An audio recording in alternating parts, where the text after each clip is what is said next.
یقیناً اللہ تبارک و تعالیٰ نے ظالم و جابر کے لیے ایسا راستہ ہموار کیا کہ وہ ظالم و جابر کا وہ کرسی انتظار کر رہا تھا، اور اللہ نے مسلط کیا مسلمانوں پر، اور اللہ تعالیٰ نے مسلط کیا ہے انسانوں پر ان برائیوں کے معاشرے میں جنم لینے کی وجہ سے۔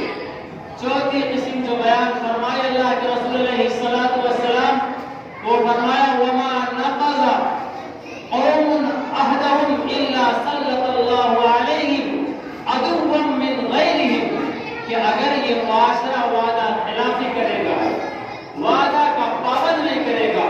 تو اللہ تبارک و تعالیٰ ان پر ظالم و ظابر کو مسلط کر دیں گے اور ان میں آپس میں اختلاف و انتشار ہوگا۔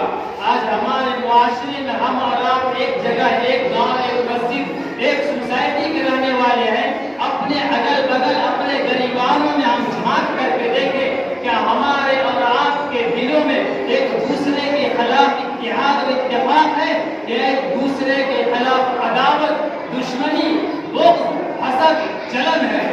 اللہ کے رسول علیہ الصلوۃ والسلام نے فرمایا کہ جب انسان وعدہ خلافی کرے گا اور وعدے کو توڑے گا تو اللہ تبارک و تعالیٰ آپس میں اتحاد و اتفاق کو ختم کر کے اختلاف و انتشار کو ان کو صفوں میں، ان کے سوسائٹیوں میں، ان کے محلاؤں میں اور ان کے دلوں میں اللہ تبارک و تعالیٰ پھوٹ ڈال دیں گے۔ اسی کو اللہ کے رسول نے فرمایا وما منع قوم، کہ جو قوم وما نقض قوم عہدهم الا سلط اللہ علیہم، کہ جو قوم وعدہ خلافی کرے گا وہ اللہ تبارک و تعالیٰ دشمنوں کو بھی اس پر مسلط کر دیں گے اور ان کے دلوں پر عداوت کو اور اتحاد و اتفاق کو نہیں بلکہ اختلاف و انتشار کو پیدا فرما دیں گے۔ پانچویں چیز جناب محمد رسول اللہ صلی اللہ علیہ وسلم نے جو بیان فرمایا وہ بیان یہ فرمایا